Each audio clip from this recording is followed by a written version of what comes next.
Welcome once again to read the Bible with me. And today we are going straight to the book of Genesis chapter 12. Genesis chapter 12 talk about the call of Abram, where God called Abram. If you are just joining this channel for the first time, or you are just seeing this video for the first time, I would like you to subscribe to this channel and let us dive into read the Bible with me. I'm your Bible study partner. I read the Bible for you to listen and give you some few explanations. So let's dive into the book of Genesis chapter 12. Genesis chapter 12 from verse 1 says, Now the Lord had said unto Abram, Get thee out of thy country, and from thy kindred, and from thy father's house, unto a land that I will show thee. Verse 12. And I will make of thee a great nation, and I will bless thee and make thy name great, and thou shalt be a blessing. Verse 3. And I will bless them that bless thee, and curse him that curse thee, and in thee shall all the family of the earth be blessed. Verse 4. So Abraham departed as the Lord had spoken unto him, and Lot went with him, and Abraham was 75 years old when he departed out of Haran. Now, I want you guys to understand something, that in this Haran that happened to be the father, the son of Sarah, it's a name of a place, because where he dwelt, the place was named after him. So you don't need to be confused. So after he died, that name of that city was still very Haran. If you understand? And don't forget that after he died, he took his sons, and Lot followed him also. So at the end of the day, Lot was still with Abram before the departure. So let us continue. So I don't just want you to be confused about it. Now, Genesis chapter 12, verse 5. And Abraham took Sarah his wife, and Lot his brother's son, and all their substance that they had gathered, and the souls that they had gotten in Haran, and they went forth to go into the land of Canaan, and into the land of Canaan they came. Now, this verse 5. Abraham took what? Sarah his wife. And after he took Sarah his wife,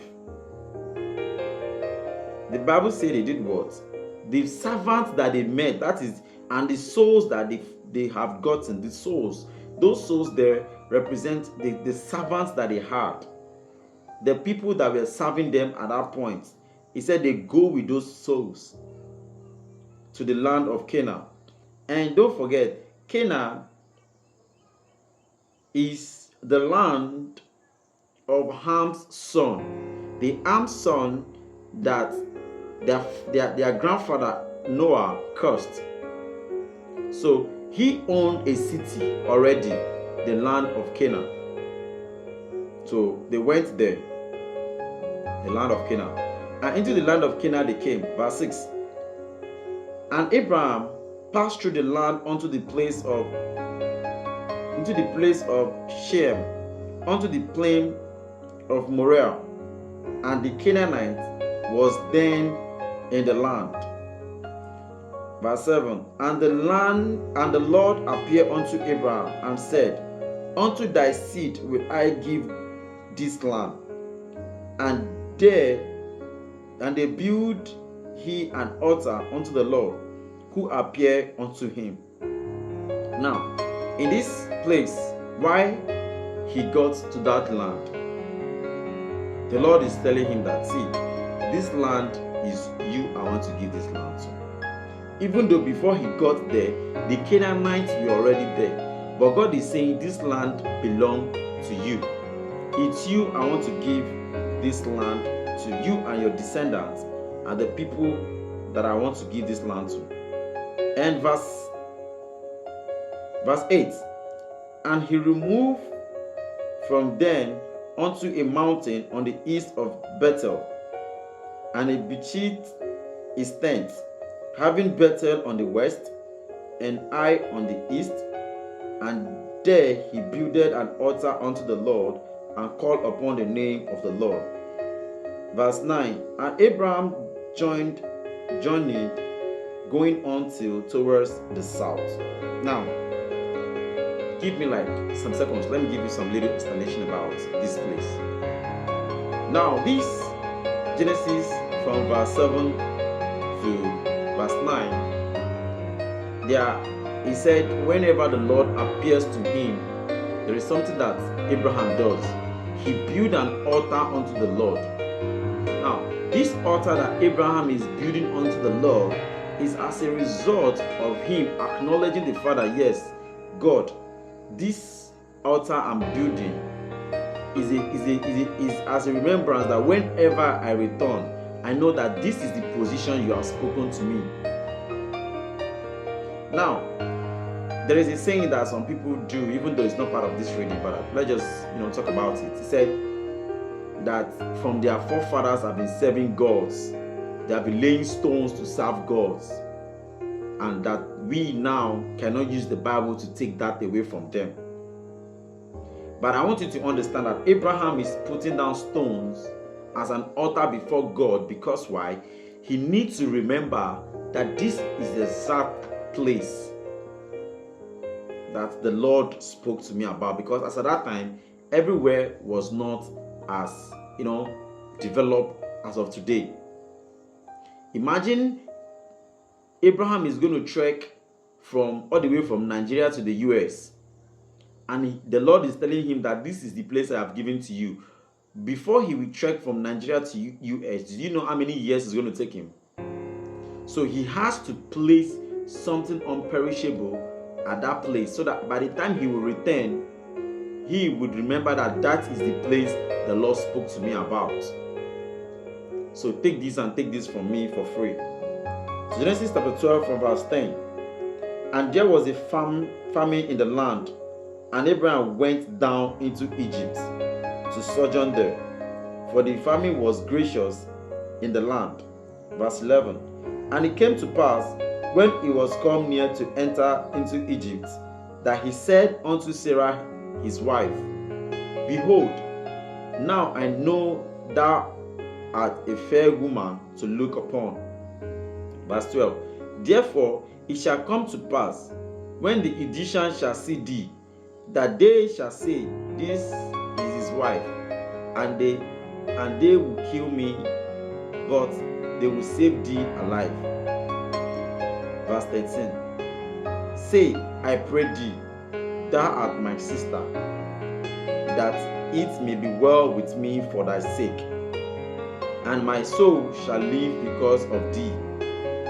Now, from this verse 10, Abraham is simply trying to tell the wife, which is Sarah, the sister, because it's actually his sister, because their father died. The father of Sarah died, and he left the two ladies, just the two of them.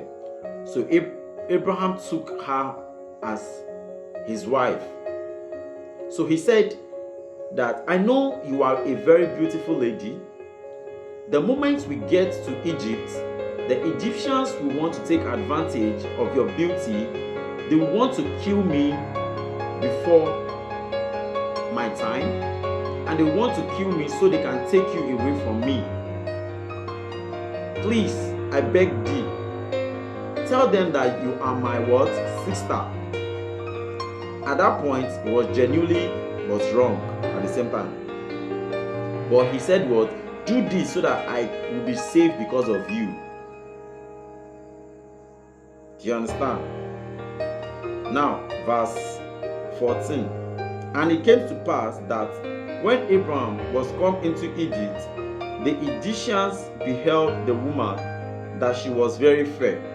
So Abraham was not only speaking out of his human, spirit or human jealousy or human anything, but because he had this cordial relationship with God, God talked to him. So I believe that the Spirit of God has ministered to him to do this, and that was why he acts upon it. If he has not done that, he would have been killed. Straight up, he would have been killed. And if you see that verse 14, immediately he came to the town, the Egyptians have started already. Verse 15 says, the princes of Pharaoh saw her and commanded her before Pharaoh, and the woman was taken into Pharaoh's house.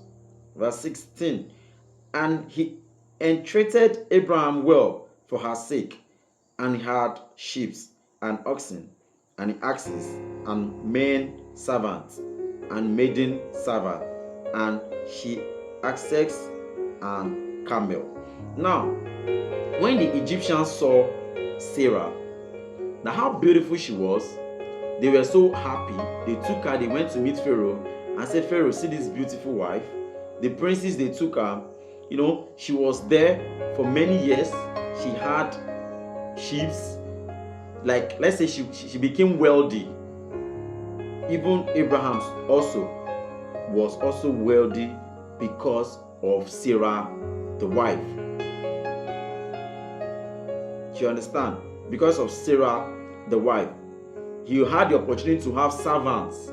Imagine you are coming to a land that you don't know anything about, just because you say somebody is your sister, under pretense, and the president of the state or the country is giving you full access to own companies and every other thing with their help.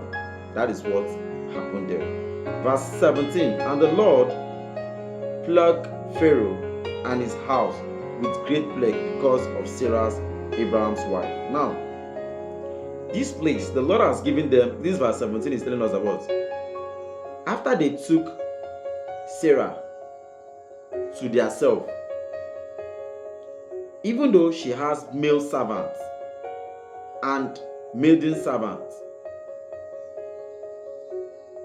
he said the Lord allowed diseases, infirmity to come to the point that the Lord has to, give a plague to Pharaoh's house because of what? Sarah's sake. And Pharaoh called Abraham and said, what is this that thou hast done unto me? Why did thou not tell me that she was thy wife? Are you getting me? Say, why didn't you tell me that this lady is your wife? Why said thou that she's my sister? So I might have taken her to me to wife. Now therefore, behold thy wife, take her and go thy way.